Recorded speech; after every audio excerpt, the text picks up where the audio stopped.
So it is my pleasure to introduce to you the three speakers. We have Łukasz Krzyżanowski from the Polish Academy of Sciences, Anna Cichopek-Grajaj from University of Arizona, and Gabriel Finder from the University of Virginia, who will address the post-World War II, immediate aftermath of World War II.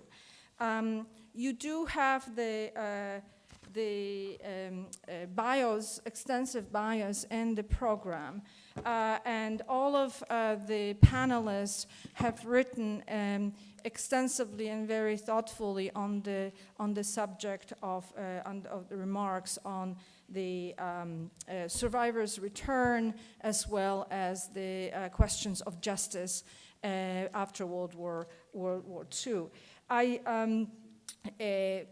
Łukasz Krzyżanowski's book, which appeared in Poland in Polish, is being translated and prepared by Harvard University Press, so it should come out sometime next year in 2020, in the spring of 2020. So look out for this. It will first show on Amazon for pre-order when it's ready to, I know from experience. And Anna Cichopek-Grajaj's book, Beyond Violence, Jewish Survivors in Poland and Slovakia, was the finalist of the 2016 Jordan Schweitzer Award of the Association for Jewish Studies, and a recipient of the 2015 Held Prize Honorable Mention. And I want to mention Gabriel Finder, whose his co-edited work on Jewish honor courts, revenge, retribution, and reconciliation in Europe. He has written on Justice Behind the Iron Curtain and co-edited a book on humor and the Holocaust. But one important aspect of Gabriel's biography that is not very typical for academics, that he not only holds a PhD in history and academic discipline, but he also holds a law degree from University of Pennsylvania and practiced criminal law for 5 years. So he has a very unique perspective. So again, without further ado, this way we have a little bit more time and we don't have to rush the speakers. We have more time to talk, as academics do. Okay, so join me in welcoming Łukasz Krzyżanowski. Thank you very much. Thank you very much. Good morning. I'm very honored to be here. Thank you very much to YIVO, Fordham, and Columbia for the invitation. When I looked out through the window this morning, I was also very happy that this event is taking place indoors. It was only after I received the program of this conference, I realized that my paper ought to provide context for the presentations of the other speakers. Therefore, I would like to offer you some insights into the issue of how the Second World War and the Holocaust changed Poland and its society. My focus today will be the country, the social environment which Jewish Holocaust survivors were returning to immediately after the war, and in which some of them attempted to start their lives anew. That leads us directly to the question, what Polish society and who were the Poles? In order to address these issues, we need to take 2 steps back and begin our story in pre-war Poland and the 2 competing visions of the nation. The first saw Poles as civic nation, a multi-ethnic nation of people united by common Polish citizenship and civic values. The second represented the nation understood as ethnos, a community bound together by biological or semi-biological ties. In practical terms, the latter approach resulted in the idea that only ethnic Poles have the right to rule Poland, and anybody who disagreed with them was an enemy of Polish nation and a stranger or an outsider. Simply put, the ethnic definition of the nation had won the day. These pre-existing cultural and religious differences between the citizens of Poland were used in a political struggle in the interwar period. This contributed not only to the discrimination of Jewish citizens and a growing distance between Polish Catholics and Polish Jews, but also to the formation of a widespread notion of distinct and mutually exclusive categories, that is, Poles and Jews. During the Second World War, the fate of the Jews and the fate of the Polish Christians was different, often extremely so. The Jewish experience is expressed by simply unimaginable suffering, personal suffering, and the suffering of one's loved ones, loss of family and home, loss of social status and property and hunger, or several years of living in a state of extreme danger caused by these factors. The Polish Christian experience had a more ambivalent character. On the one hand, the life of the non-Jewish Poles under German authority was also marked by daily death and terror, such as forced labor, roundups in the cities, mass executions, burning down of villages, or other acts of retaliation. On the other hand, however, new possibilities came into being. They opened up precisely in connection with the German occupation and the Holocaust, and some part of the non-Jewish inhabitants of the country eagerly profited from them. Kazimierz Wyka, a Polish literary scholar, already in 1945 referred to the manifestation of such attitudes as, quote, inert and automatic entry of the Polish element into the place vacated by the Jews. End of quote. Initiated by the Germans, the systematic murder of the Jewish population was used by some neighbors to improve their own material and social situation, a pattern of behavior that occurred and continues to occur wherever genocide takes place. Non-Jewish Poles, although persecuted by German occupier, were in a privileged position compared to their Jewish fellow citizens. The German occupation broke Polish society apart into two almost completely disconnected groups, Polish Jews and Polish Christians. The distance that existed between them before the war now became a genuine abyss. It was such experiences that Polish citizens who survived the war, both Jews and non-Jews, mapped onto the post-war reality. Poland after the Second World War can serve as an extreme example of the thesis that war is a social revolution that radically transforms a country and its society. As a result of the war, the territory of Poland was not only reduced in its size, but also changed its address by moving westwards. The country lost its eastern provinces to the Soviet Union and gained new lands in the north and west. Poland suffered devastation and upheavals on an enormous scale. Vast areas were badly destroyed due to heavy fighting or Allied bombardment. An American photographer, John Waken, arrived in Warsaw in January 1946 on an assignment for the United Nations Relief and Rehabilitation Administration. In letters written to his wife Penny, he described his experience in the following way. You can hardly get an idea of what it must have been like from just miles and miles of bricks and skeletons of buildings. Wherever you go here, it is chunks of buildings standing up without roofs or much sides and people living in them, except the ghetto, where it is just great plain of bricks. In fact, this quote can be used as a metaphor of the Polish Christian and Jewish experiences. The war had profoundly changed not only the shape of the country and its landscapes, but also its society. The final death toll of the war remains unknown.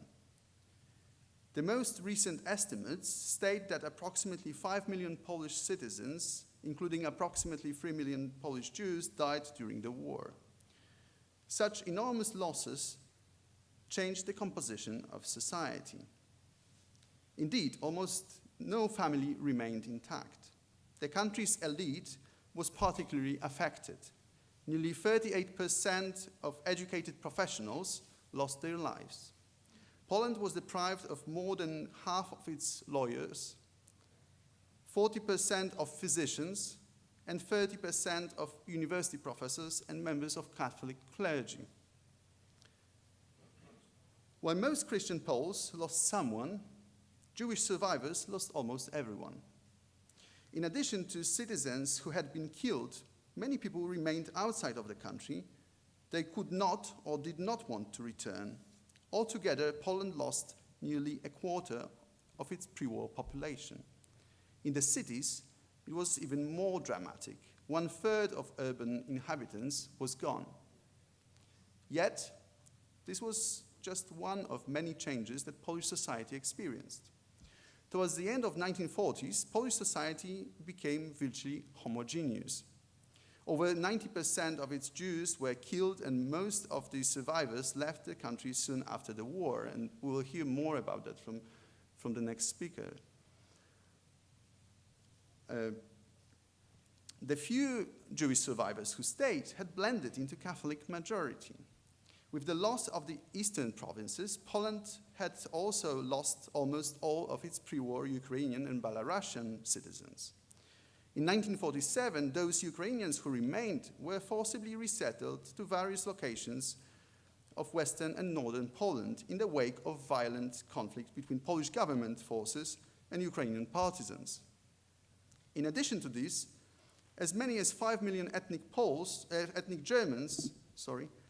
Germans were expelled between 1945 and 1949, primarily from the western territories annexed by Poland after the war.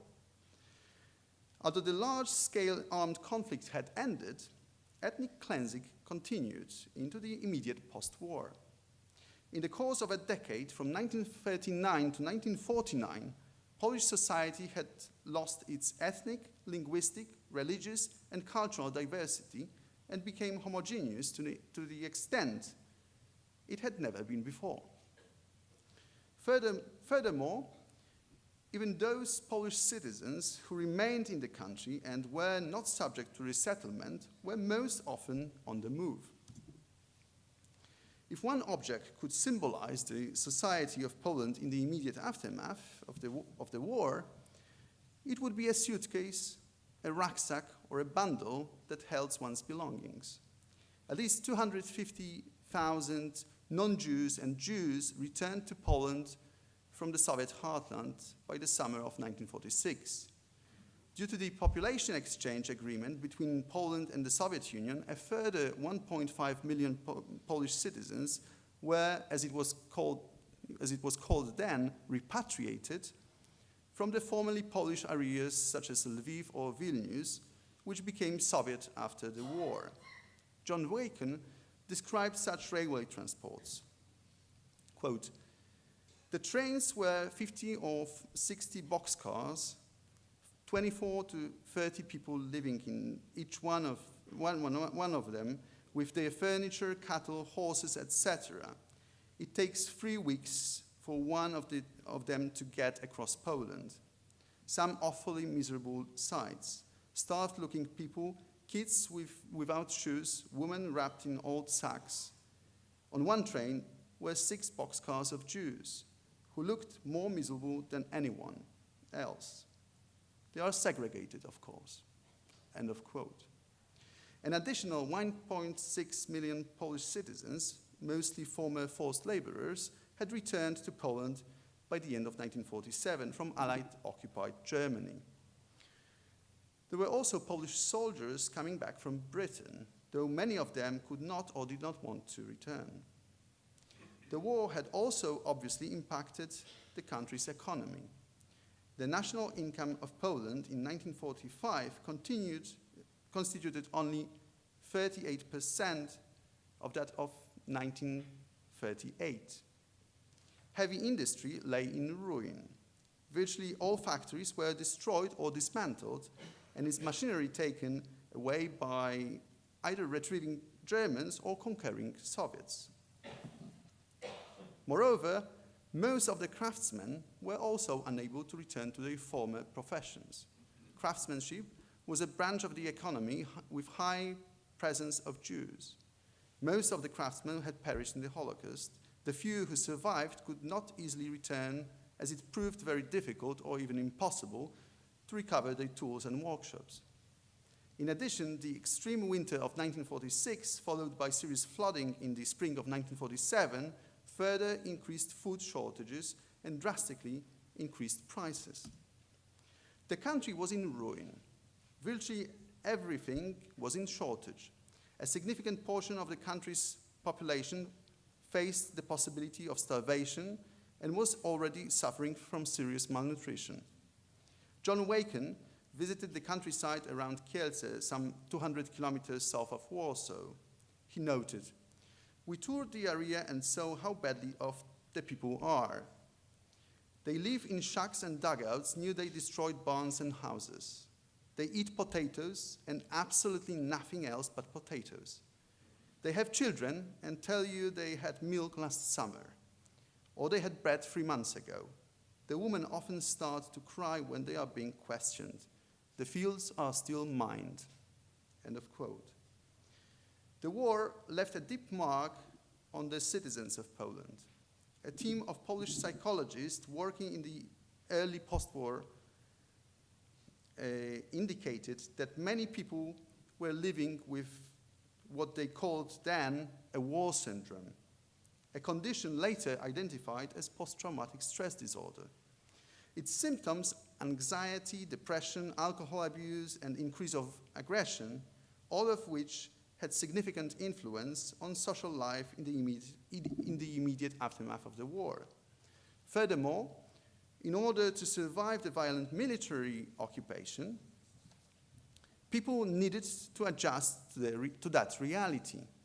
This resulted in changing social norms, strengthening family bonds at the expense of other social ties, developing dual norms, those applied to family and those applied to others and the state. After the war was over, ingrained wartime habits and adaptation strategies continued long after. The situation in the country in the post-war period was itself a new source of trauma.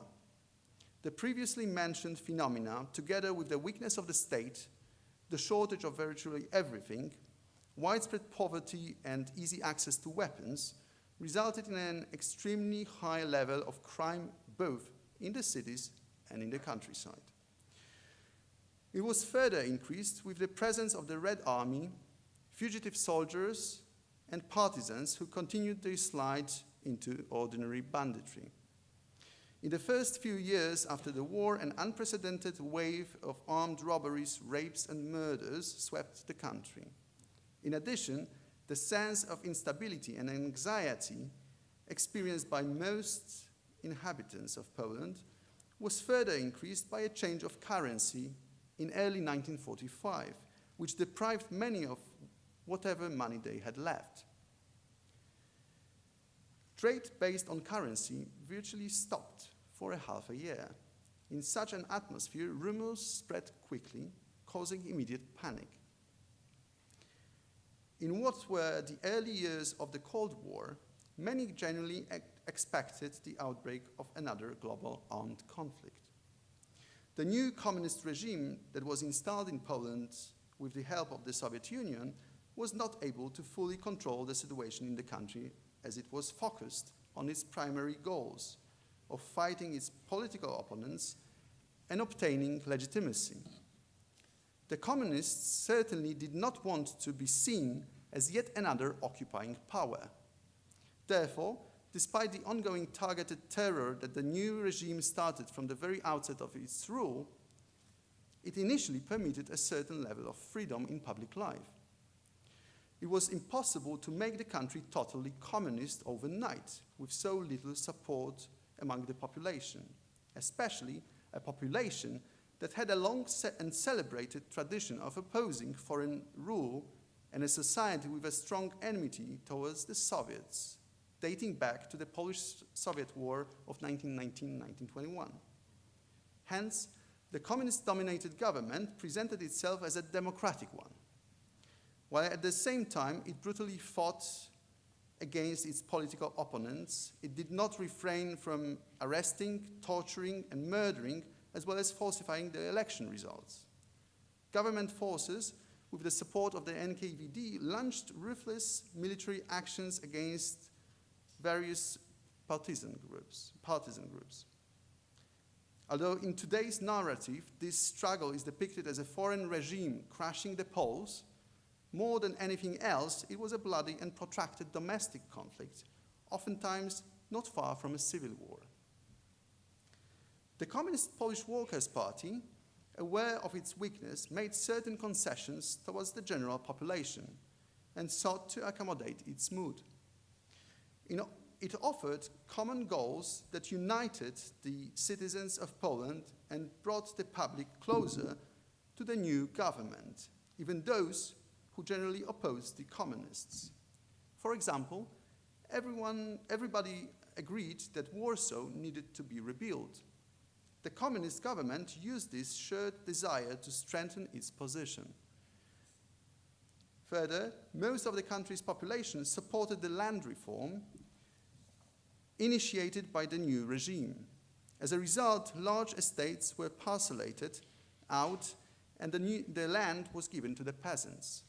In fact, putting Nazi war criminals on trial can be also seen as part of such commonly shared objectives, and we'll hear about that from another speaker. It is quest for popular support. In its quest for popular support, the government also exploited traditions. Thus, in the initial period, communist officials participated in Roman Catholics' religious celebrations, precisely as the authorities of the Second Polish Republic had done before the war. The communists did their best to appear as a legitimate government of Poland. Initially, they celebrated all pre-war state holidays, and not without irony, even the anniversary of the Battle of Warsaw of 1920, when Piłsudski's forces defeated the advancing Red Army, which included a young commander by the name of Stalin.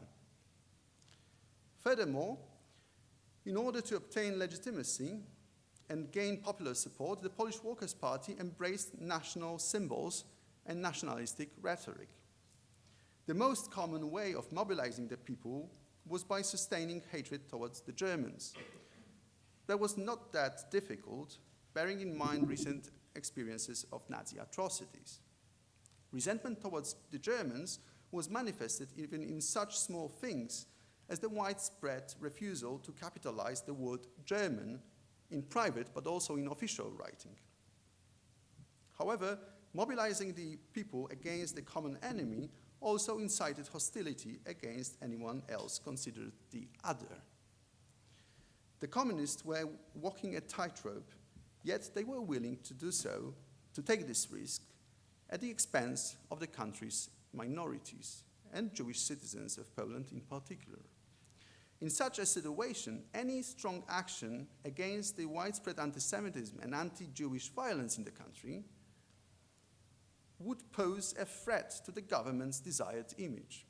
Moreover, the communist authorities were aware of the composition of their own personnel, especially the fact that the low-level administration shared the popular prejudices of the general population. What the communist government wanted most was to be seen as Polish government, not a Soviet-imposed and definitely not a Jewish government. Paradoxically, the Polish Workers' Party had come to accept the ethnic definition of the nation that prevailed in the country since the interwar period. Needless to say, a warm embrace of nationalism is not something that we associate with Marxist ideology. But such was the road taken by Polish communists in their long march through Polish institutions.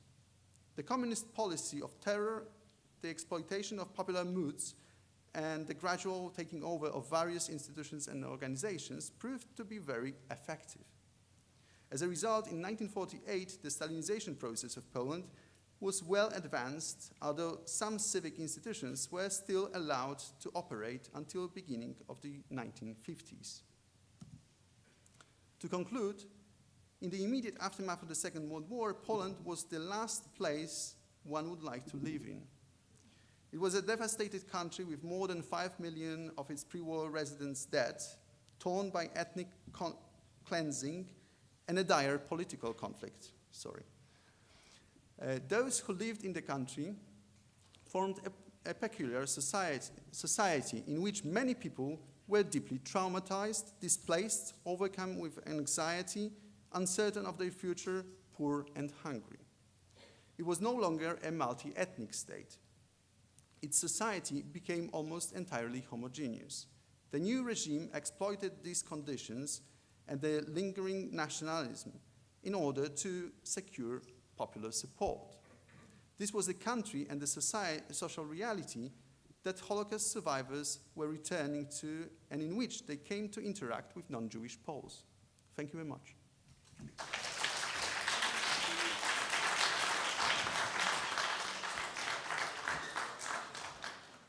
Please hold your questions for after all speakers speak. So join me in welcoming Anna Cichopek-Grajaj. Let's keep it.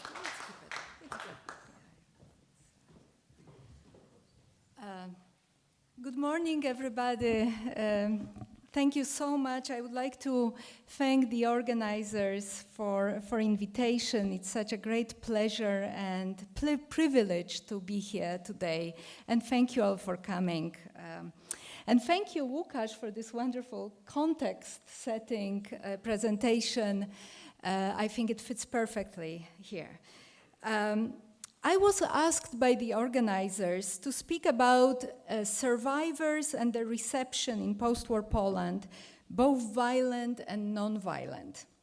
So what I thought I would do here is to discuss most recent findings in the field of Polish-Jewish history in the immediate aftermath of the Second World War, written by historians working both in the American and Polish academia and in both in Polish and English language. Although in the past the field tended to focus on violence, today's scholarship often goes beyond that focus, exploring wide-ranging facets of Jewish experiences in post-war Poland, and illuminating the aspects that often escape the facile violent, non-violent categorization. The new research that we have right now examines the everyday struggles of Polish Holocaust survivors, their memories, and their choices, and they do so in richly contextualized and conceptualized cultural, comparative, and micro perspectives. And anti-Jewish violence itself also received a new brilliant interpretations in the last few years. And with those interpretations of anti-Jewish violence, I would like to start my presentation today. So as I mentioned, sometime from the 1980s until early 2000s, the Polish Jewish historiography mainly focused on post-war emigration and anti-Jewish violence. Pogroms in Kielce, Kraków, and Rzeszów. There was also some research on Jewish communities in the western annexed parts of Poland, and some brilliant work on post-war memory of the Holocaust, and I refer here to the work of Professor Michael Steinlauf, present here. So within the broad focus on emigration and violence, particularly the pogrom, anti-Jewish pogrom in Kielce in 1946, attracted much scholarly attention in Poland since the late 80s, including the works of late Krystyna Kersten, Bożena Szajnok, and others. Jan Tomasz Gross, in his seminal book, Fear, Anti-Semitism in Poland After Auschwitz, introduced this event to the broad English-speaking public.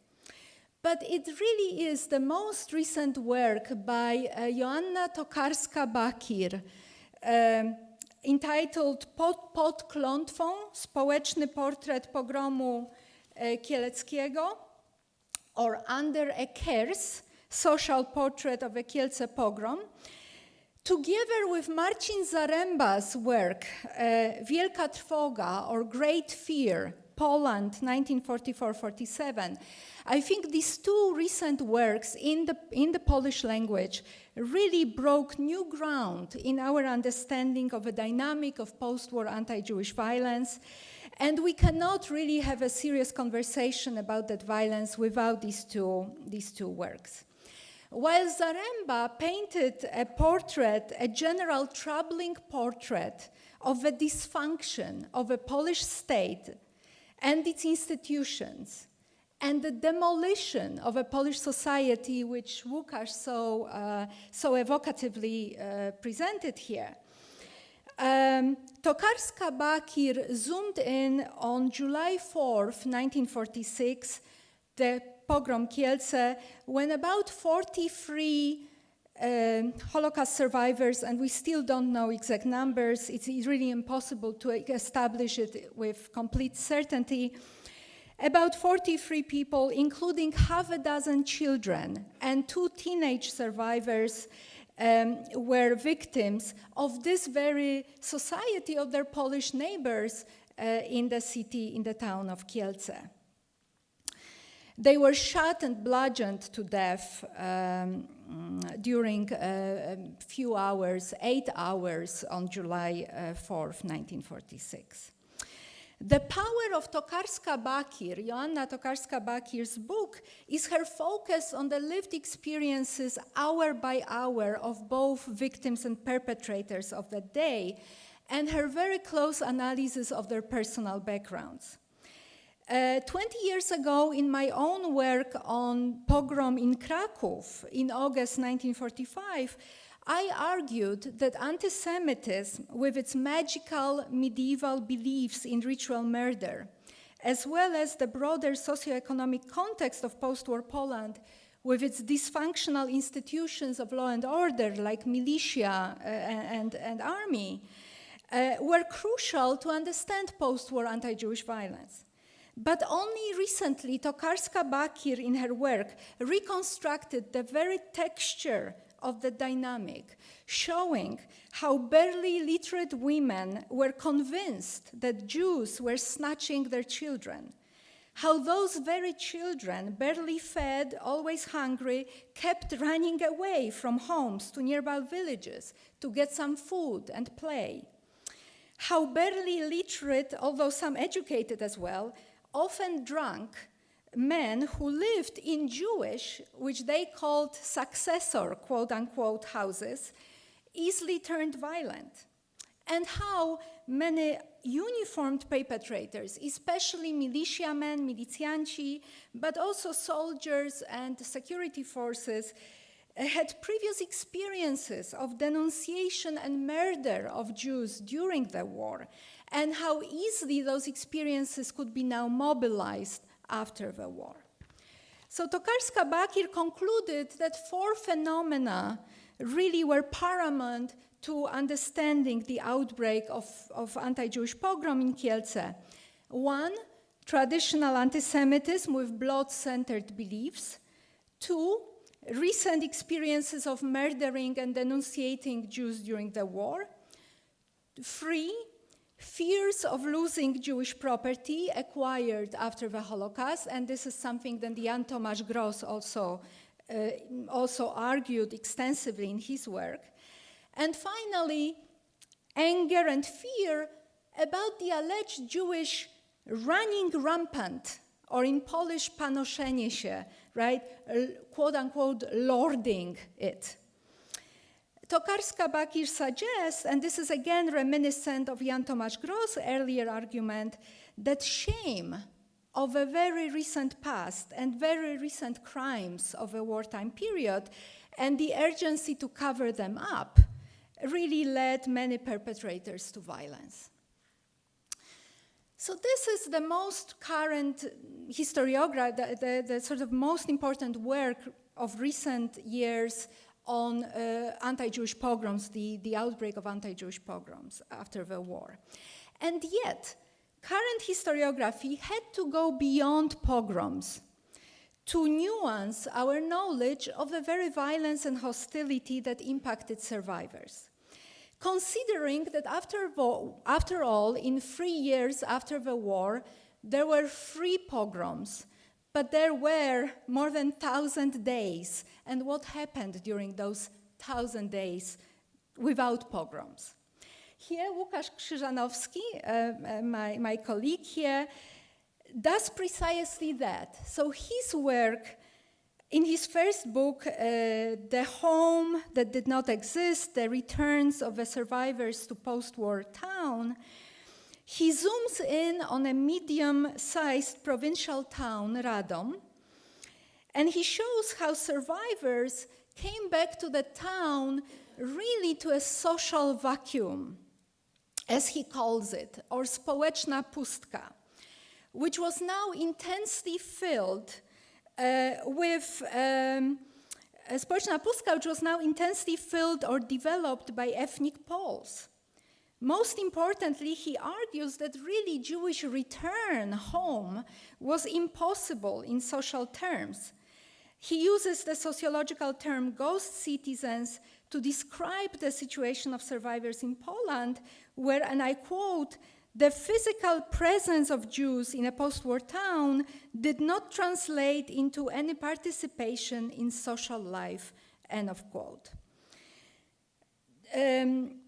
In his excellent chapter on violence, Krzyżanowski deftly shows how corrosive was daily hostility, not necessarily pogroms, but daily hostility against survivors.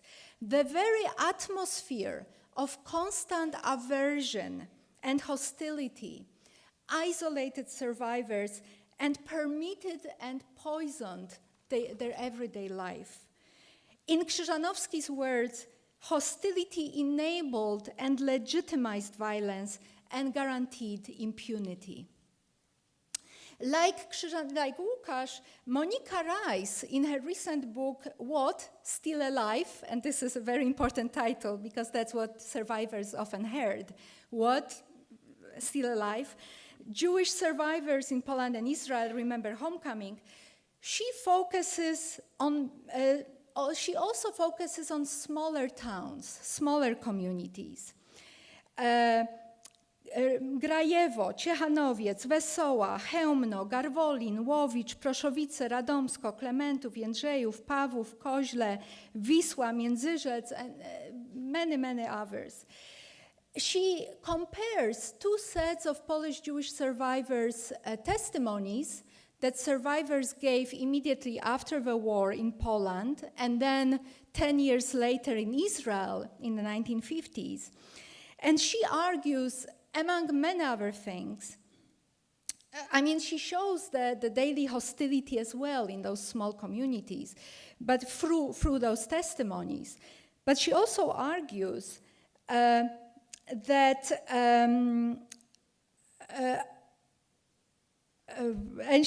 others, that in the testimonies recorded in Poland immediately after the war, survivors were still unsure about their future, whether they would stay or they would leave.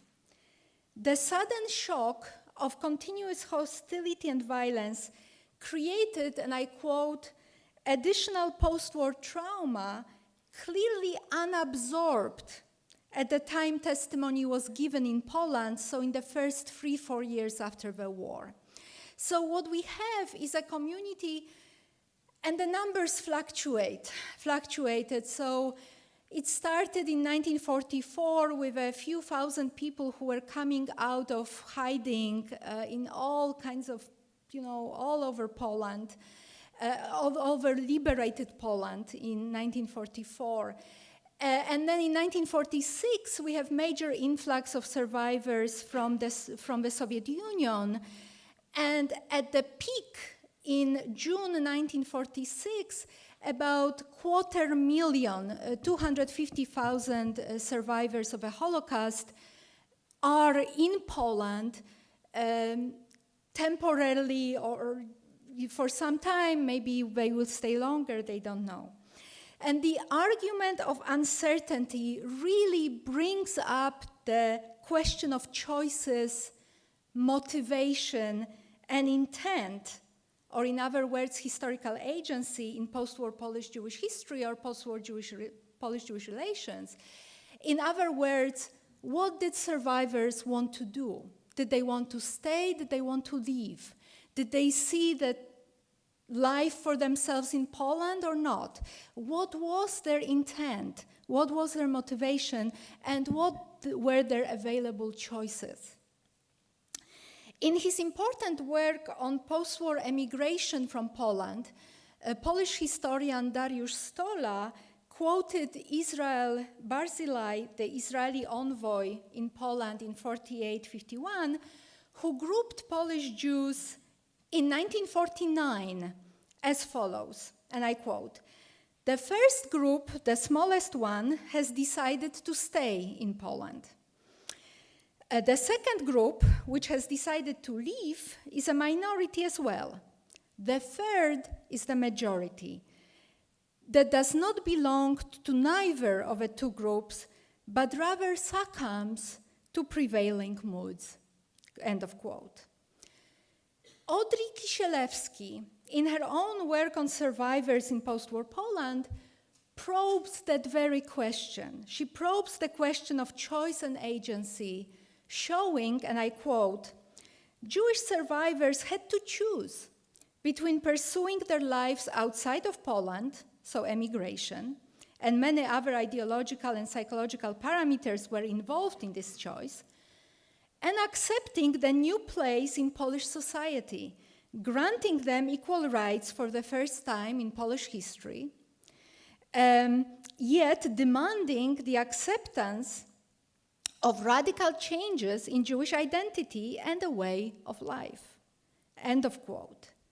And based on deep contextualization, she shows that although choices like that existed, they were very much limited by the socio-political frameworks built by the authorities and Jewish representatives within Polish society.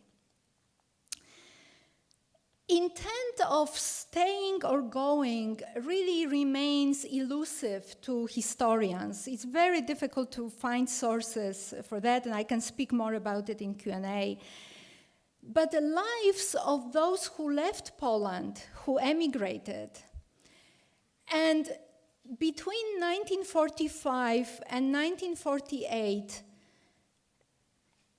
after pogrom in Kielce, about 100,000 people were gone, left Poland. And I can speak more about it in Q&A.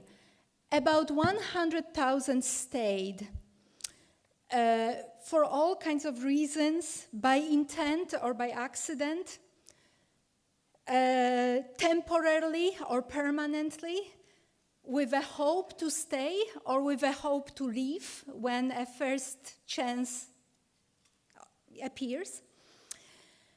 But those who stayed in Poland have very modest historiography in comparison to those who left.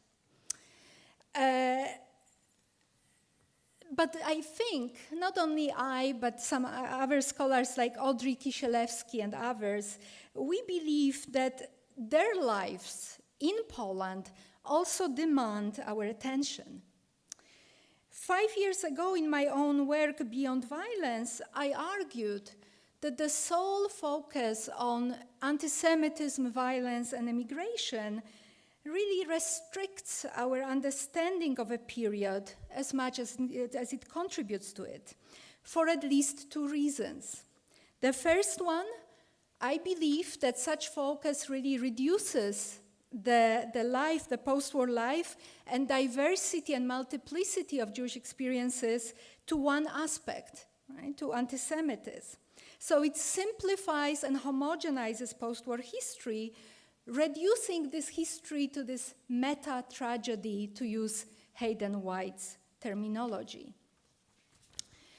Second, it disregards, it sort of makes survivors sort of exemplary victims, quote unquote, taking all the agency from them. It really disregards any other identities that survivors had after the war. They were not just victims or emigrants. They had their life. They were employees and employers. They were business partners and co-workers. They were members of cooperatives. They were petitioners and clerks in offices, spouses and friends, and so much more. And I can speak about it again after. Although by focusing on institutional sources, I inevitably missed the problem of choice and intent, my findings very much overlapped with those by my colleague Audrey Kisielewski, who used more testimonies and first-hand accounts. We both agreed and we argued that what I called returning to normalcy and what Audrey called normalization was an important aspect of post-war Polish Jewish experiences in Poland. The facet which is often obscured by the big narrative of anti-Semitism and immigration. As I wrote, despite intense violence in Poland, despite all of it that you've heard here, despite the hostility, some Polish Jews succeeded in rebuilding their lives in selected parts of the country, like Lower Silesia, if only temporarily. The return to normality, quote unquote, or normalization, or the decision to stay, depended on multiple factors, right? It depended on political and social conditions of a place where the survivors ended up after the war. Some experiences are absolutely incomprehensible with even outside of regional and very local context, indicating that these large national frameworks like Poland framework really does not work very well. It homogenizes the complex experiences. So post-war Polish Jewish history was very much contingent, very much dependent on surrounding economic, political, social, and cultural processes, local economy, political maneuvering, and so on. And the story of Lower Silesia, which was this annexed German territory envisioned by the Polish government and sort of recovered to be Polonized and repopulated, that's the best example of this sort of very local, very unique experience. Finally, the very state, the same dysfunctional state, was most critical in enabling or hindering the rebuilding, quote unquote. After genocide, in the face of post-war destruction and omnipresent hostility and violence, Jewish minority relied on this very state heavily, much more heavily than usual. State protection became necessity in a hostile environment like this, and loyalty seemed to be the way to ensure it. After the Second World War, the official Jewish representatives of Jewish communities in Poland manifested their willingness to oblige the state, oblige the new powers that be. And in this, they very much carried on the long Jewish tradition of reliance on the state as the sole protector in a hostile environment. The post-war government, Polish government, took up that role only marginally and for a very short period of time. So the government recognized Jews as national minority and it granted equal rights. At the same time, the institutions of a state were absolutely infested with anti-Semitism. what I already mentioned, the militiamen who basically, many members of post-war police were in fact denunciators and murderers of Jewish neighbors during the war. So it's very complicated, but nonetheless, there is no doubt that the Polish government on sort of, especially the central level, its brief recognition of Jewish minorities' special needs and special status, and their support for rebuilding of Jewish communal life in places like Lower Silesia before 1948, certainly enabled something what some historians would call a revival, brief and interrupted, but nonetheless revival of Jewish life in Poland after liberation. So to conclude, what emerges from this short summary of historiography, which is really committed to close social analysis of lived experiences or everyday lives of Jewish survivors, is a portrait of traumatized genocide survivors in their smaller and larger communities, surrounded by mostly hostile environment, which was saturated by violence, in the country which was socially, morally, and economically destroyed by the war. At the same time, also a portrait emerges of survivors who appear to have to face not only hostility and isolation, but also new choices and new opportunities in a new political system. That I would say, thus I would say that fears about the present, the uncertainty about the future, and the choices of staying or going were the major facets of life of Holocaust survivors in the immediate post-war years in Poland, survivors who are now desperately trying to figure out where their new home would be. Thank you very much.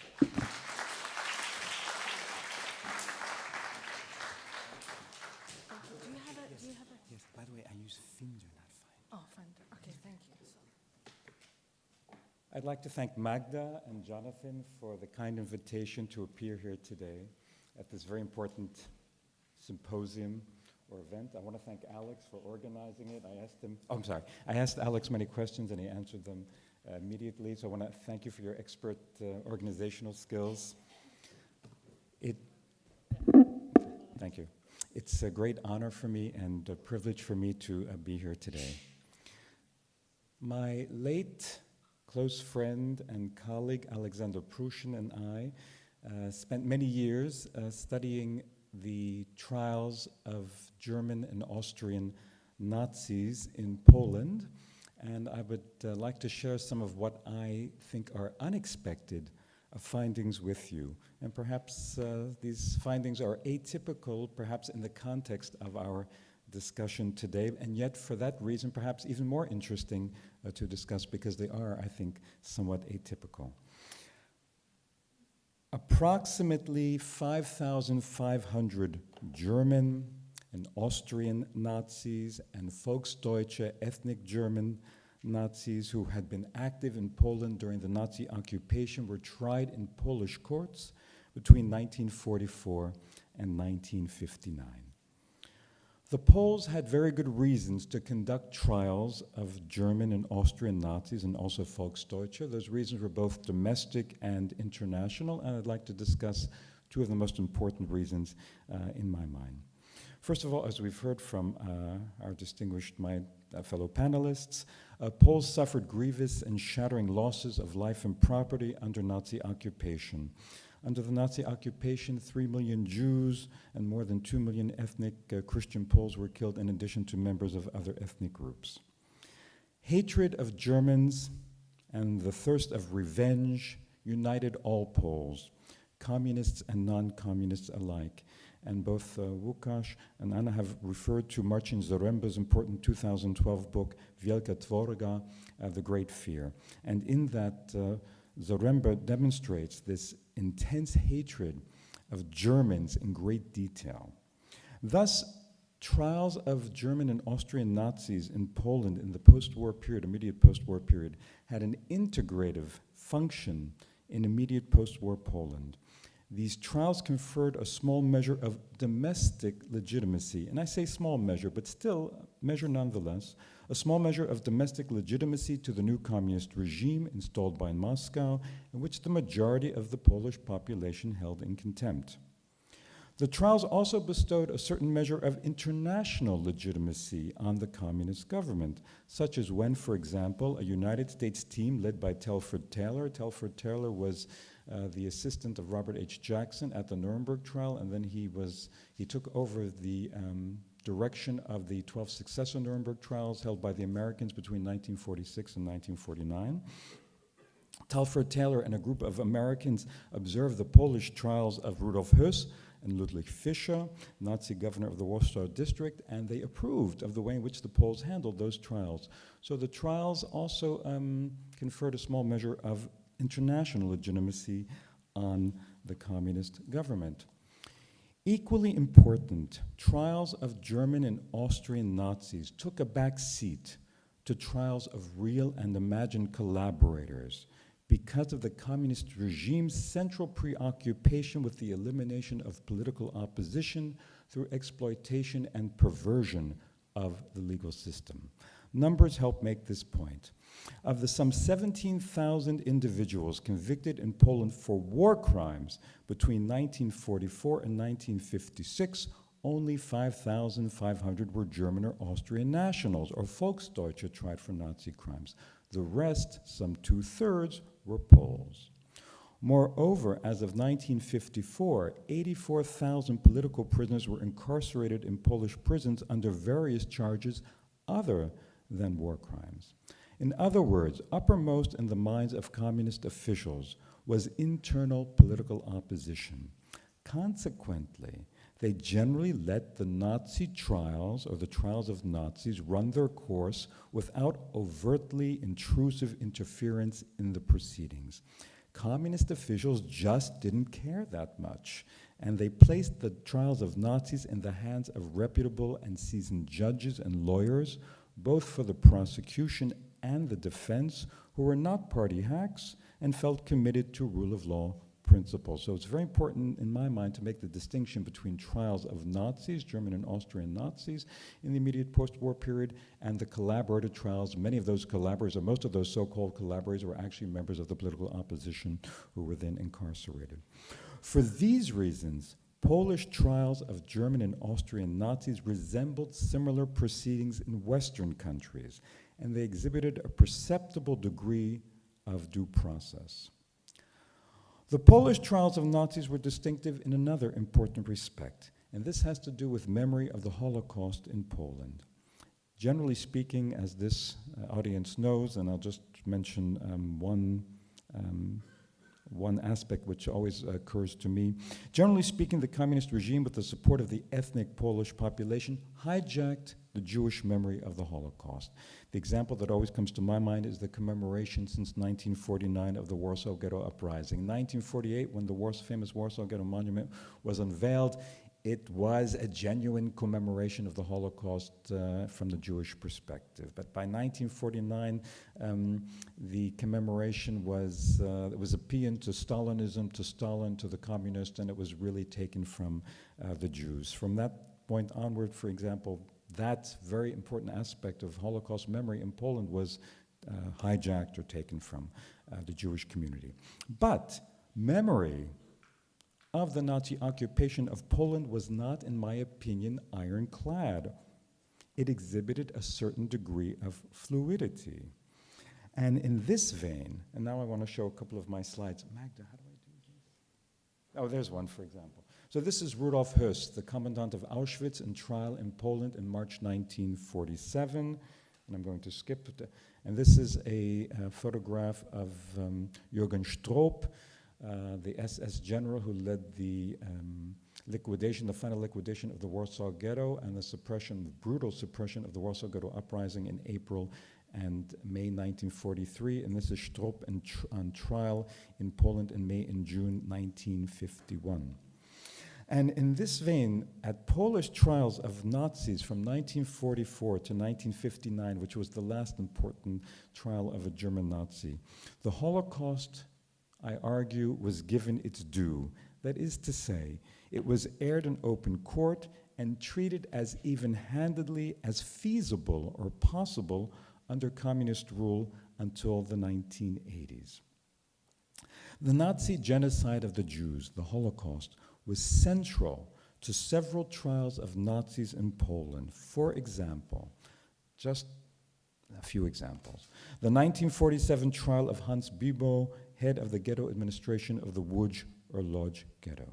The 1946 trial of Amon Goeth, commandant of the Płaszów concentration camp, who also led the liquidation of several ghettos in Galicia.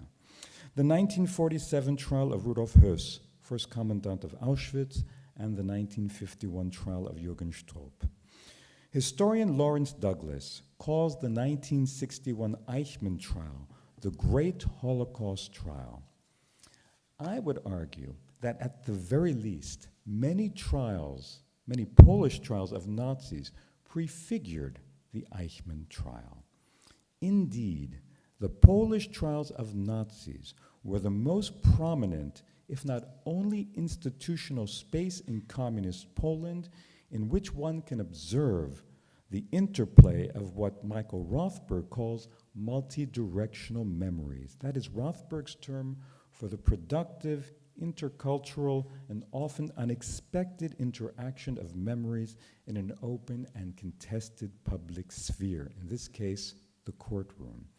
That's not to say that the trials of Nazis in Poland were immune from what Rothberg calls competitive memory, where one group claims the mantlehood of victimhood as against another group. That happened too in these trials. There was that.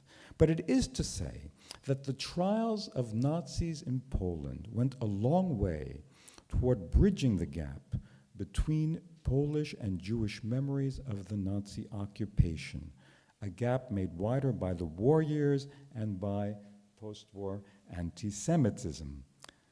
The trials did not close that gap, but they went a long way towards closing it.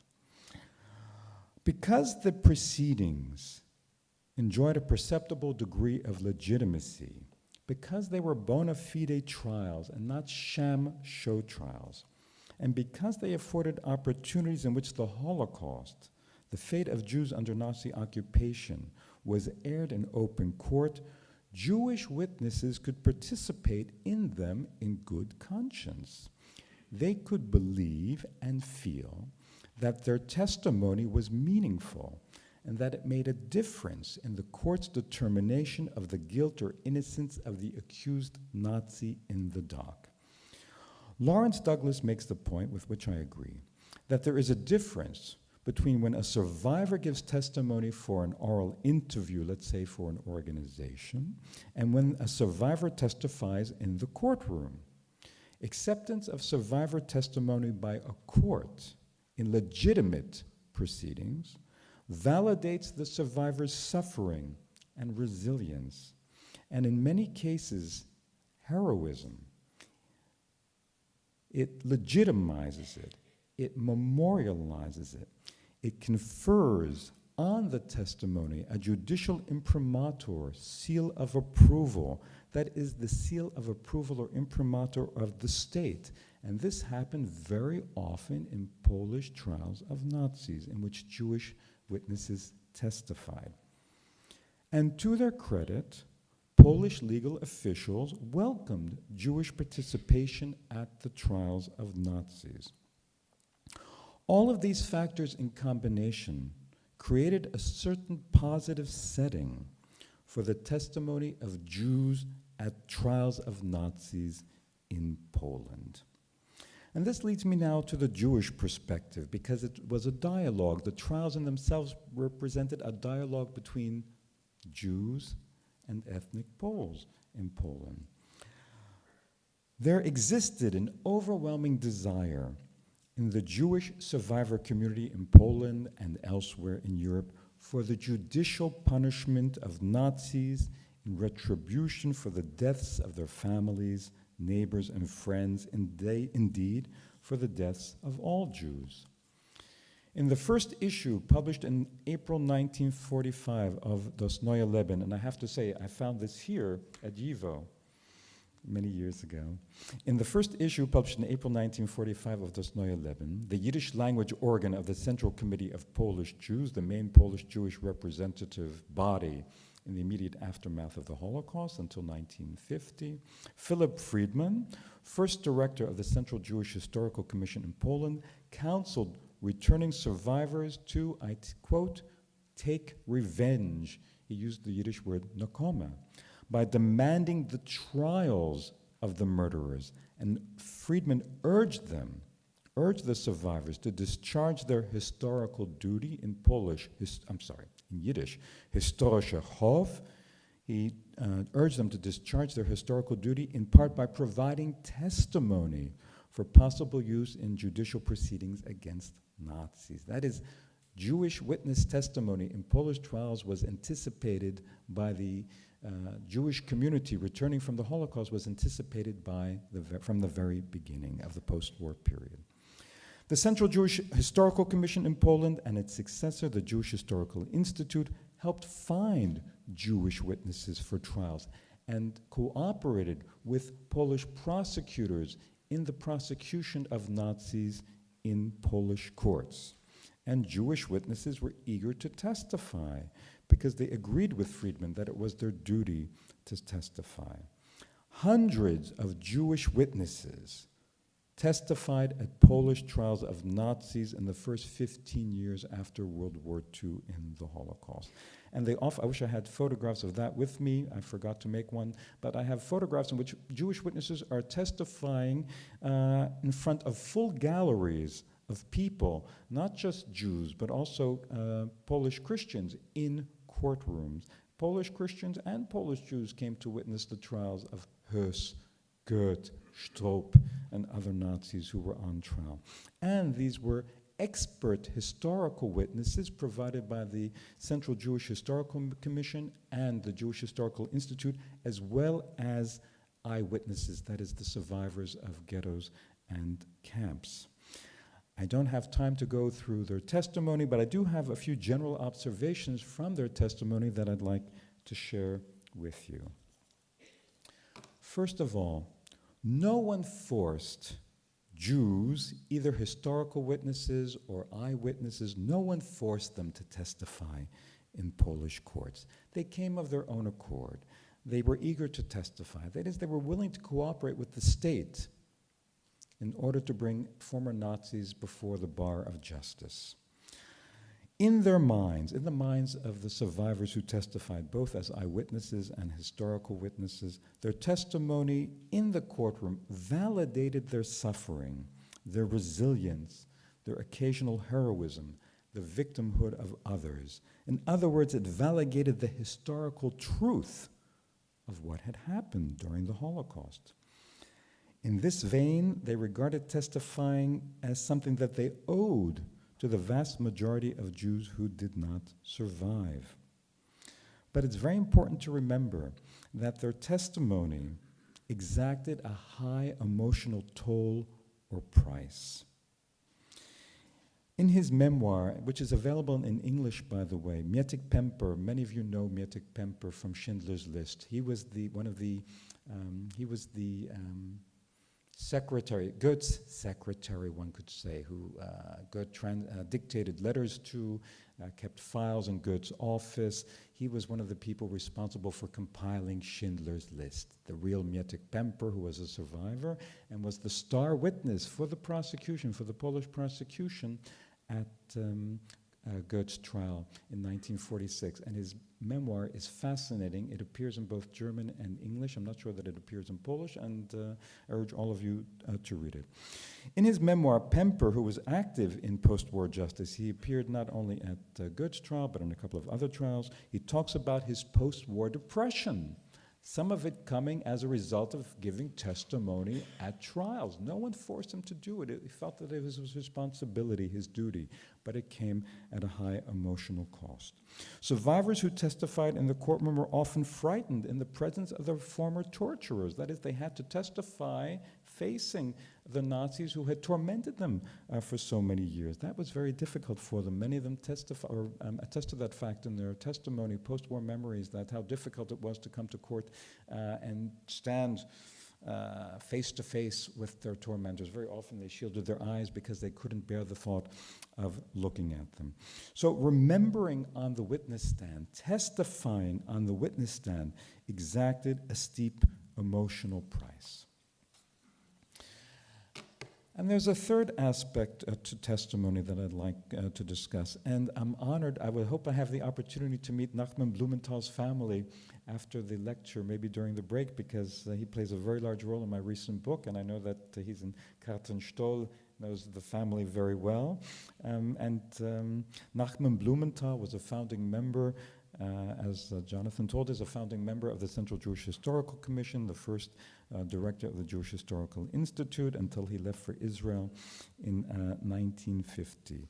And Nachman Blumenthal testified as an expert witness, as a historical witness in 3 trials of Nazis in Poland, and he was the main expert witness in the very important trial of Rudolf Höss in Krakow in March 1947. And Blumenthal spent a long time preparing his expert testimony. He was commissioned. The prosecutors asked asked the Central Jewish Historical Commission for someone to testify to the historical context of Auschwitz, and Blumenthal was chosen to be the one. There were many, about 8, 9, 10 Jewish historical witnesses, individuals testified at various trials of Nazis between 1944 and 1959. And Blumenthal testified at 3, and he also testified, among those, he testified at Höss's trial in Krakow. And Auschwitz, Blumenthal explained to the court in Krakow, was expanded after the Nazis' invasion of the USSR and developed into a killing facility to relieve pressure on other death camps, especially the Operation Reinhardt camps. According to Blumenthal's estimates, in his expert testimony, Auschwitz claimed the lives of 1 million Jews from outside Poland, and when the number of Polish Jewish victims of the camp were added, the total number of Jews who were killed at Auschwitz was between 1,300,000 and 1,500,000. Of course, today historians estimate that about 1 million of the 1.1 million Jews who were deported to Auschwitz were killed there. But what Blumenthal wrote and said after a statistical excursus in the courtroom signaled for me especially his Jewish sensibility.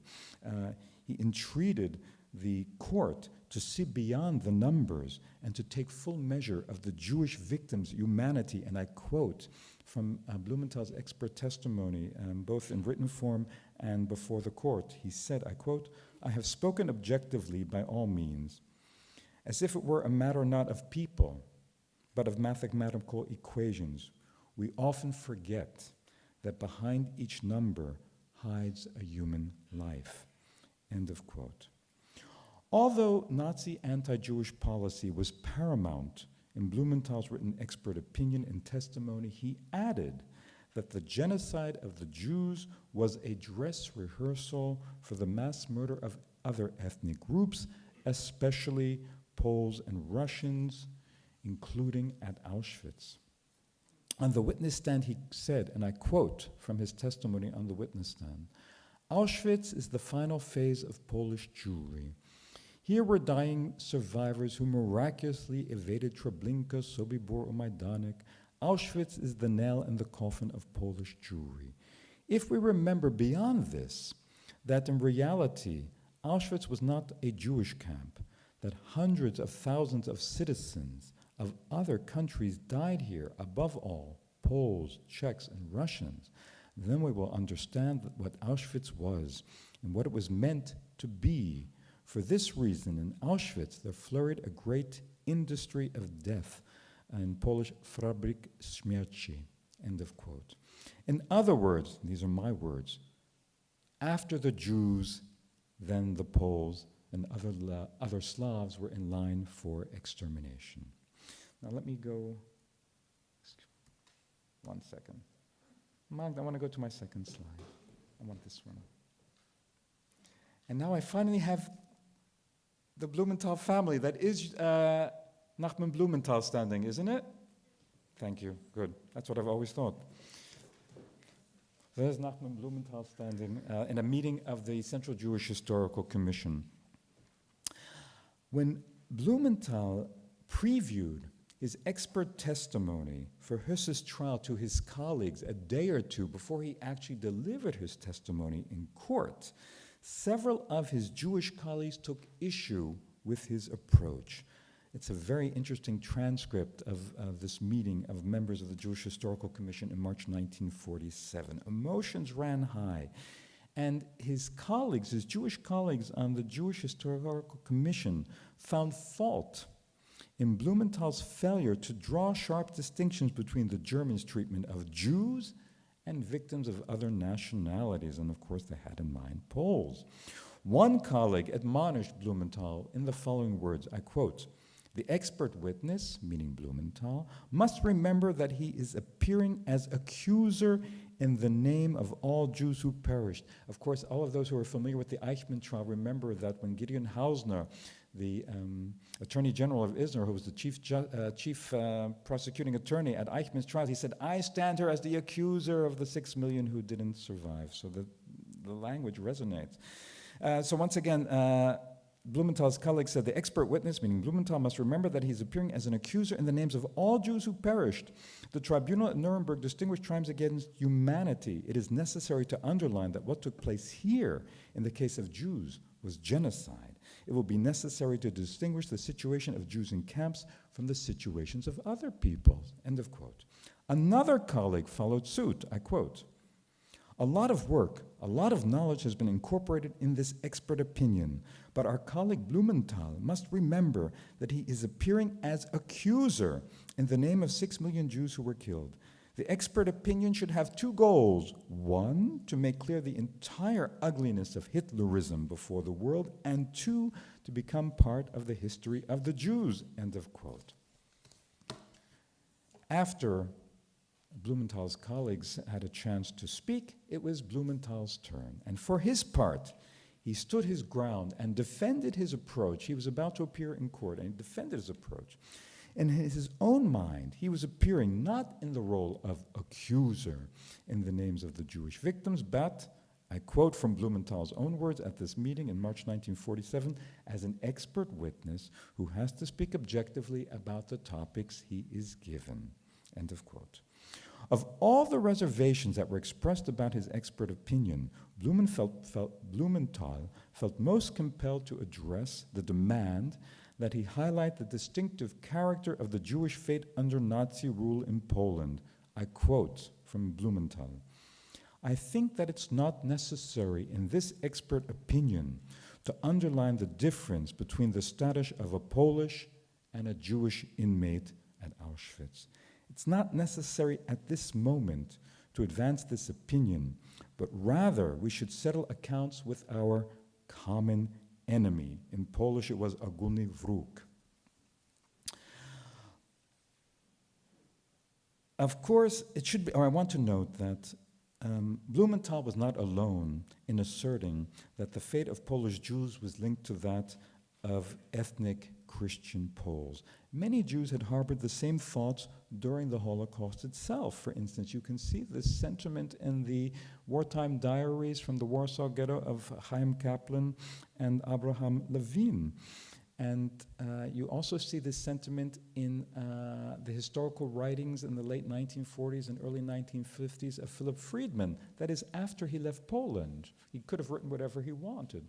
And yet, often in his historical writings, Friedman, who was the first director of the Central Jewish Historical Commission and notable, respected, important historian of the Holocaust, also found that it was important to link the fate of Jews and ethnic Poles during the Holocaust. I want to conclude by saying that there are two ways to see Blumenthal's thinking when he testified at the Hösse's trial, and when, in his opinion, it was important to draw a spotlight on, or shine a light on Jews and Poles' common enemy, of course, the Germans. One way of seeing it is as seeing it as a constraint. That is to say, Blumenthal's expert opinion at Husserl's trial, which is reflective of the testimony of other Jewish expert witnesses, shows that expert witnesses, Jewish expert witnesses, and also eyewitnesses operated under certain pressure and constraints at Polish trials of Nazis if they wanted to be able to testify at those trials in the first place. They had to walk a fine line between emphasizing and overemphasizing the Nazi genocide of the Jews, as opposed to the Nazi persecution and murder of members of other groups, especially Poles. And this was a daunting challenge, but Jews found it worthwhile to try to meet the Poles halfway, even if it meant occasionally having to stomach occasional exaggeration, half-truths, and even distortions for the sake of legal recognition of the Jewish tragedy and the pursuit of retributive justice through Poland's courts. That's one way to see it, completely legitimate. By the way, these two ways are not mutually exclusive. And then there's a second way, slightly more positive way. I don't think I'm naive or Pollyannish. I think this bears out in the historical record. Blumenthal and others might have seen in Jewish and Polish cooperation in bringing Nazis to justice in Poland the potential to build bridges between Jews and Poles, to start a kind of dialogue. In other words, I want to argue that the Polish trials of German and Austrian Nazis were distinctive in immediate post-war Poland, in that they represented the potential for convergence rather than conflict, for a reconciliation of sorts between Polish Jews and ethnic Christian Poles, and also for the memory of the Holocaust in Poland in the immediate post-war years. Thank you very much for your attention.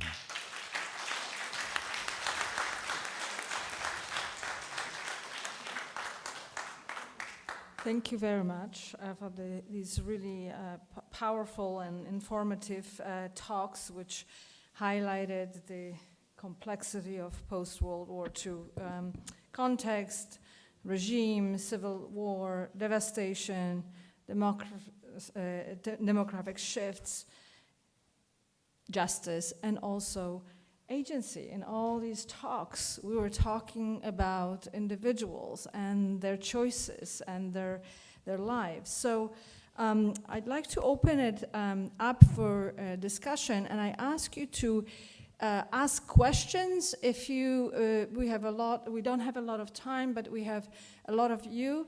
If you have any comments, I ask you to hold them for the break, and you can make them individually to the speakers. So questions from the audience. I see one over there, here, and then back there. Please, sir. Yes. Yes. You. Yeah. I have a question to the gentleman who spoke about the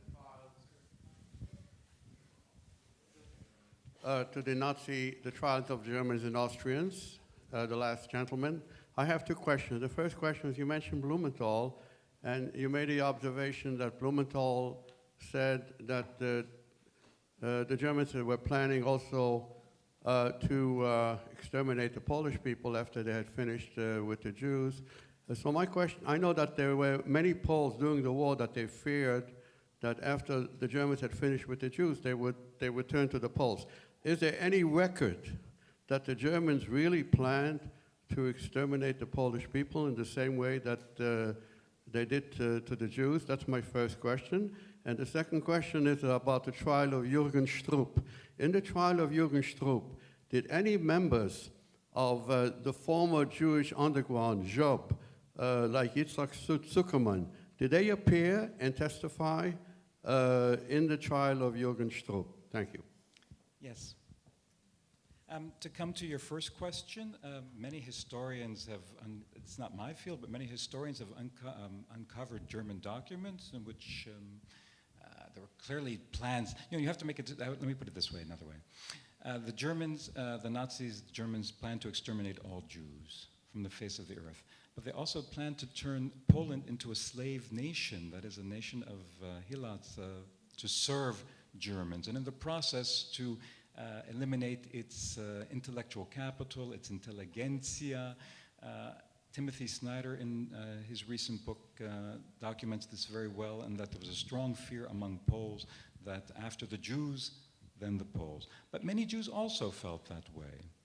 That's to your first question. To the second question, yes, 3 members. Is there any document, German documents, to testify that they planned to exterminate? Exterminate. I think the issue is extermination, Yes. not enslavement. Yes, instead of enslavement.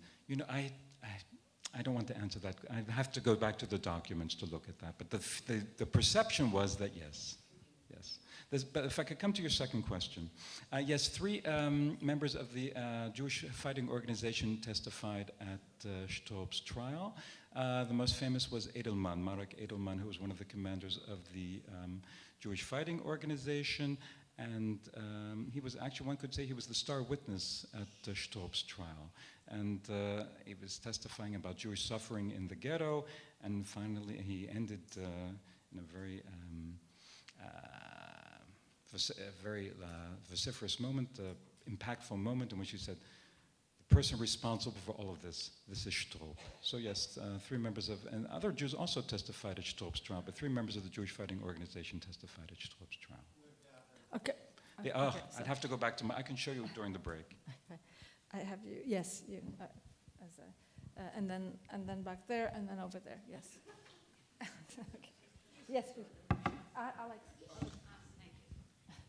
My question's also to the last speaker. Your more favorable or positive description of Blumenthal viewing the Holocaust and the Nazis as the common enemy of the Jews and the Poles, that theme, I think, has been lost since the period that you discussed. Oh, yes. I'm wondering if you think that some of the edge in contemporary Poland, the law that Magda discussed about sort of tightening up on the discussion of the Holocaust, would be assuaged a little bit if this theme were, is there a resentment in Poland, and I guess this is the whole panel, that no one's talking about the Baltics in the same way they talk about the Poles, or about the French in the same way that they talk about the Poles. So what kind of work could be done or should be done on this, in this direction? Well, I'll start and then I'll hand it over to my fellow panelists. I mean, you asked a rhetorical question in a way. Yes, I think that the period that I discussed, the trials of Nazis in 45 to 59 has been largely forgotten by Poles. That's why I thought it was interesting to resuscitate, and I think that it would help refocus the certain obsessions now in Polish society and Polish government, and would probably be a good thing for Polish society, yes, to have a more balanced view of the way in which Poles, Jews thought about the war years. Okay, I have back there, and then here. And yeah, I won't have. I won't remember. So yes, please. Yeah. John. In the lead-ups to this symposium, there was one revelation to me, and I'm hoping you'll comment on it, because when we grew up in Hebrew school, etc., we sort of understood that Jews survived in Poland as sort of random basis, and that was kind of the idea. And the big shock to me in the earlier lectures was what I understood as the takeaway, that what really happened was that all the Polish Jews, if you will, were exterminated, man, woman, and child, and that the 300 to 350,000 survivors were people who either were in the east of Poland and withdrew after the Ribbentrop Agreement was breached by the Germans with the Russian army, and so ended up during the war years in the Russian army or in Russia generally. And an additional part of that group was people who, when the Nazis came into Western Poland, first intermediately fled to Eastern Poland and then came on. And so I'm hoping, if that is accurate as to what actually occurred, if you could comment on how that plays into your various narratives about what happened after the end of the war. Thank you very much. Yes, that's correct. The absolute majority of survivors who returned to Poland temporarily or for longer, or those who didn't even come back but went straight to DP camps and elsewhere, the majority of them survived in the Soviet Union, more than 200,000 people, if I'm more or less. Many of them were deported in 1940 from these territories and survived thanks to the deportations, ironically.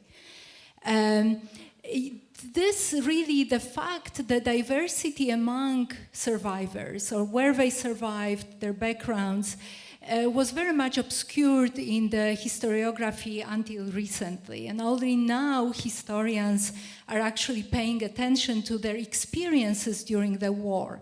Because we have multiple testimonies of, for example, those who survived in hiding, in attics, in cellars, in terrible conditions, people who did not see light, who did not stand up for months in occupied Poland.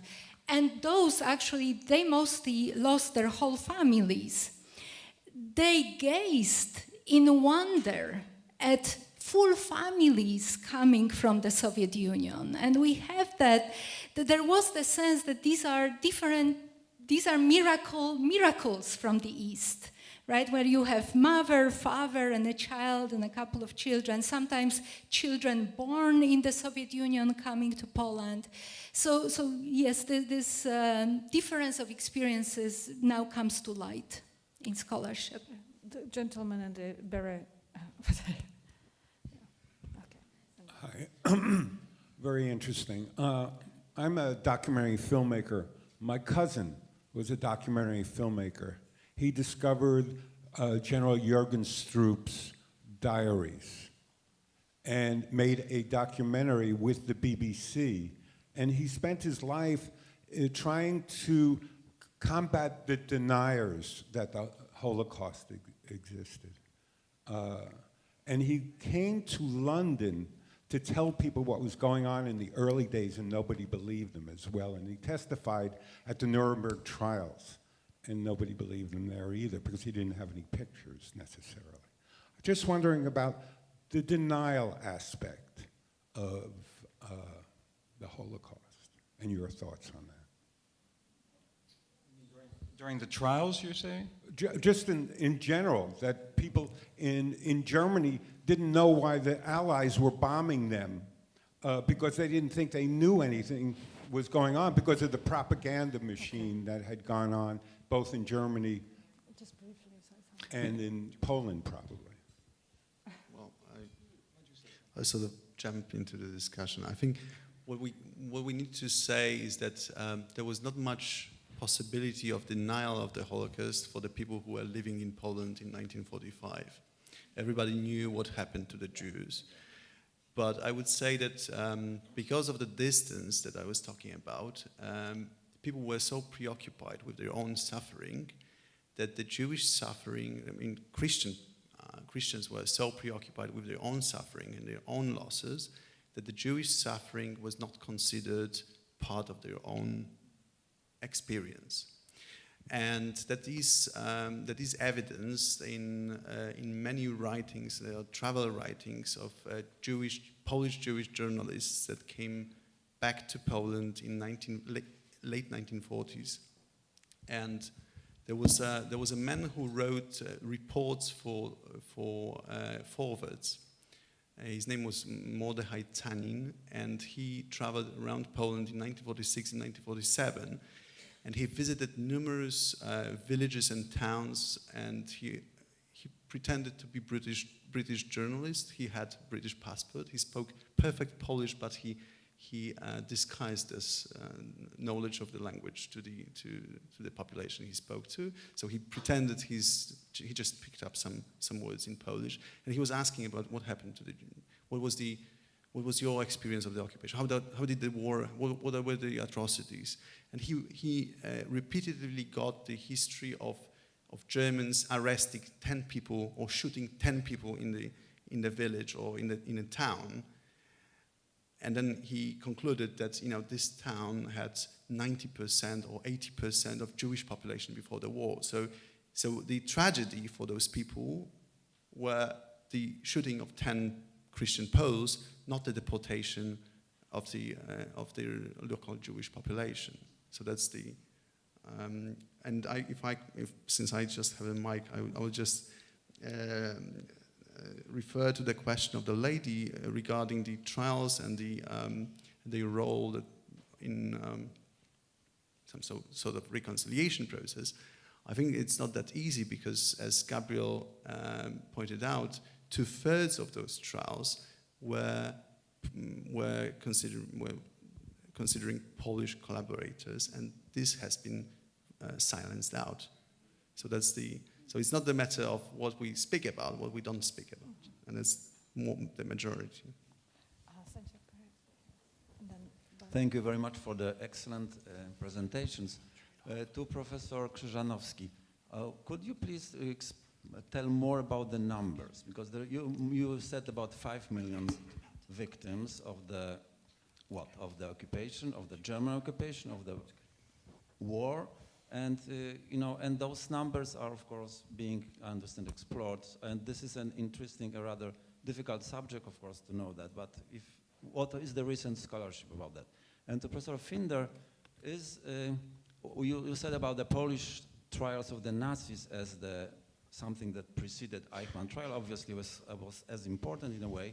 My question is whether it had any influence, or in America, for example, or in the West, the knowledge of the Polish trials in the West. How was that? Thank you. Speaking about numbers is always very difficult. In this case, it's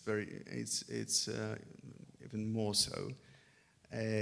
Why? Because the numbers have been manipulated in the past, but also there are objective reasons why it's so difficult, because of the shifts of the Polish borders. And with Professor Krajewski, both attended a lecture by Dariusz Stola in Warsaw a couple of weeks ago, who spoke extensively on this issue. And Poland is actually the only country in the European Union that doesn't have, at least according to Professor Stola, that doesn't have reliable statistics for the wartime casualties. So so the recent estimates is that the number of victims, the people who died due to the war and the Holocaust in Poland, is lower than the official governmental statistics from the communist period that claimed 6 million victims. It was also done to balance, so that there were 3 million of Polish Jews and so 3 million of Polish Christians, so that there is a balance. And that is proven wrong. So that's a very short, and I know it's not very ideal answer to your very complex and difficult question.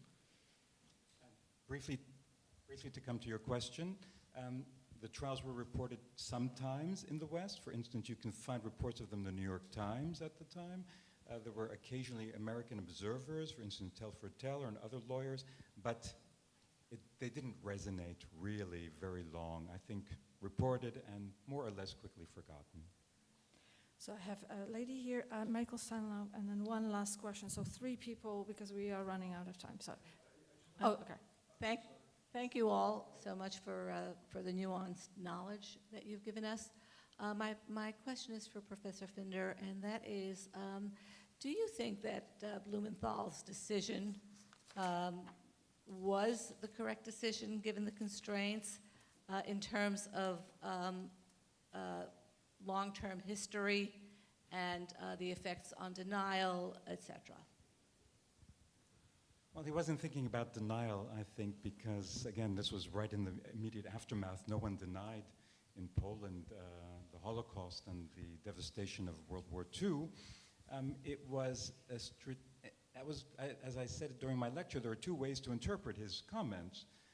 One is that it was a practical decision because Jews wanted to continue to participate at the trials, and they didn't want to seem that they were emphasizing or overemphasizing the Jewish fate at the expense of the fate of Poles, and therefore they had to walk a fine line, and that's the practical, pragmatic, cynical way of looking at things. And then there's the slightly more positive way of looking at things, that if I had just been Blumenthal, if I hadn't found other Jews who had spoken about linking Poles and Jews, then I would have remained cynical.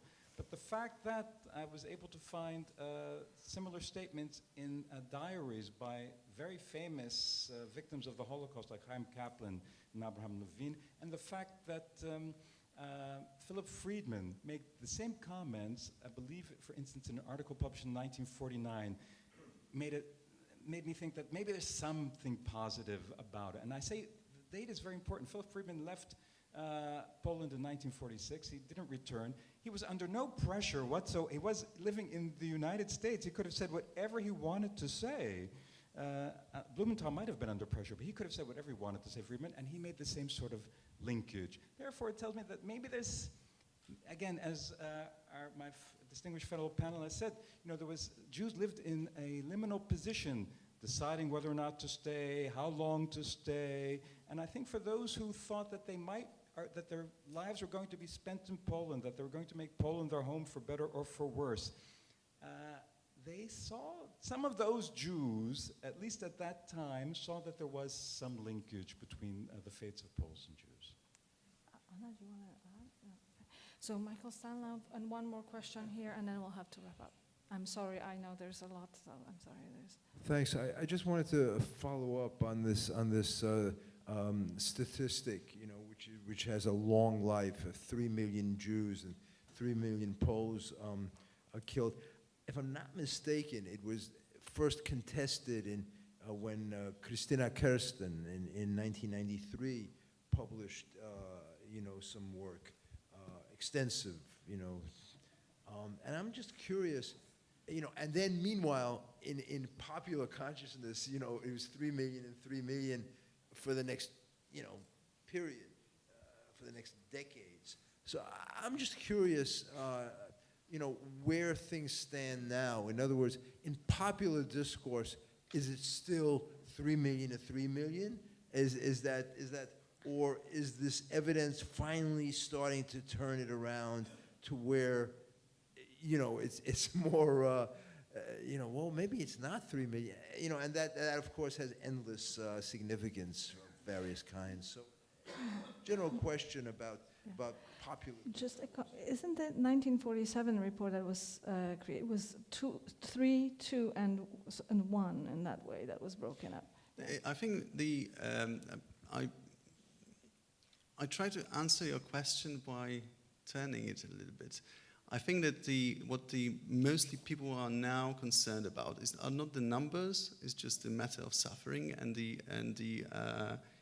social research that is being done now by social psychologists in Poland, such as Michał Bilewicz.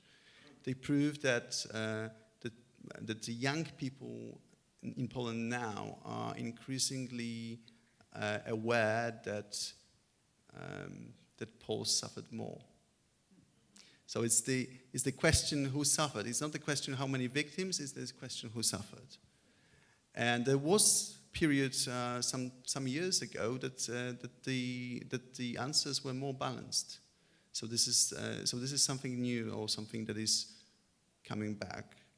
If I just could ask one more thing about the survivors that came back from the Soviet Union, which I think is a very important issue, is that once those people got their feet in Poland, their situation didn't differ so much from those who survived in Poland or in the camps.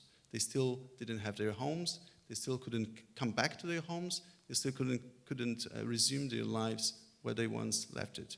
So it's very, and they were probably the most, among the groups of survivors, they were the most unaware of what happened in Poland. So they probably had the biggest hopes that they will be able to return. So I had one last question. I'm sorry, but we are running out of time. So just one last question here, and we can continue at the break. So. Thank you. I have one question to all three professors. In your study, can you please give us a definition of what is Jewish, what is Polish? And the second is that lady on that picture to the right Julia Brestygierova?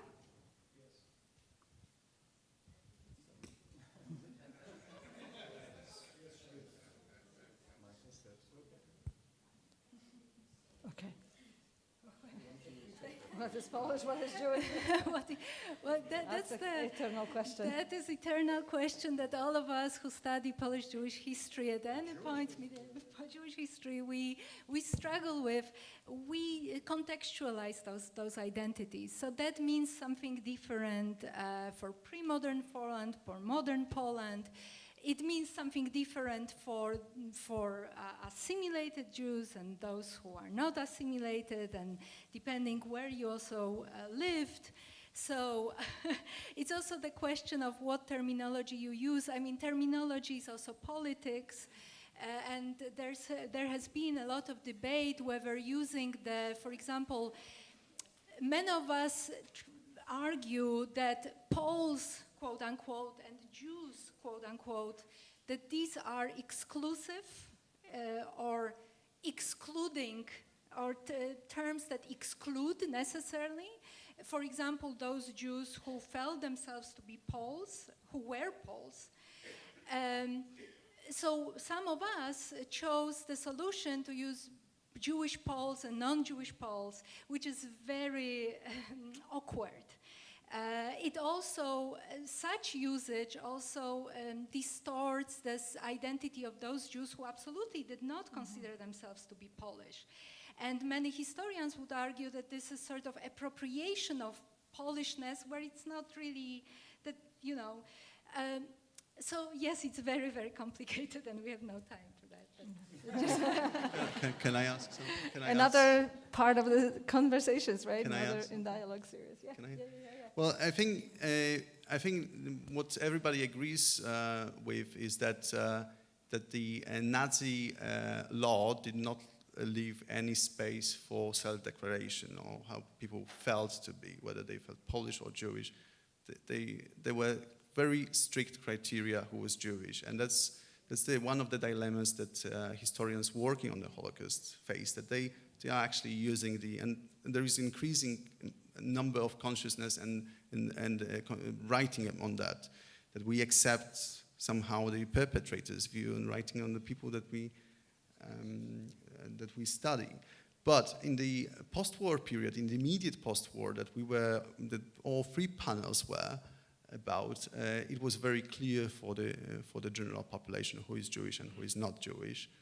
And in fact, one of the very traumatic experiences of the survivors, and I remember one lady she was a girl that came back to the city I studied with her mother, and she was the only person that initially didn't want to talk, and then she invited me for lunch, but still admitted that we won't be talking. And then when we started eating and discussing and exchanging, information about our family, then she started asking questions. And then we started talking, and she said that it was the first moment that she realized that she is Jewish was that when she returned to her hometown, because everybody knew her mother, and they were very articulate in pointing out that she's Jewish. So and I think it touches upon a very contemporary topic for Poland, is that what does it mean to be Polish, and why we assume, and I would say that many people would agree with that in Poland, that being Polish native and speaking Yiddish at home does not make you Polish. So that's a question, and that was actually a tragedy of some of the authors that visited Poland after the war, that they saw their country where not only their audience was murdered, but they also lost their language, their homeland. So that's a very complex issue, and it actually, unfortunately, in Poland, it's very up to date. Do you have a comment? Yes, I agree with everything that my fellow panelists said. What I find interesting in the context of trials is that I also looked at the Polish. The Poles had a delegation at the Nuremberg trial in 1945-46. 4 lawyers and who wrote briefs. They couldn't appear in court, but they wrote briefs. They consulted with the Allies, and I'll never forget. I was so impressed when, in their brief about Polish delegation's brief to the 4 big powers, to the prosecutors about what had happened in Poland, they called Jews Polish citizens. So at some point there was again a sense that Jews, Poles, this is a small circle, but that gives me a little hope in the possibility for reconciliation, as Magda mentioned at the very beginning, that the key is not whether people are just Poles or Jews, but whether they're citizens and they have a common fate. And that language is obviously in some of the documents I brought up, the distinction between the Polish nation versus the Polish citizens. So on that note, we'll break and we'll reconvene at 2 p.m. in the same space. Thank you so much.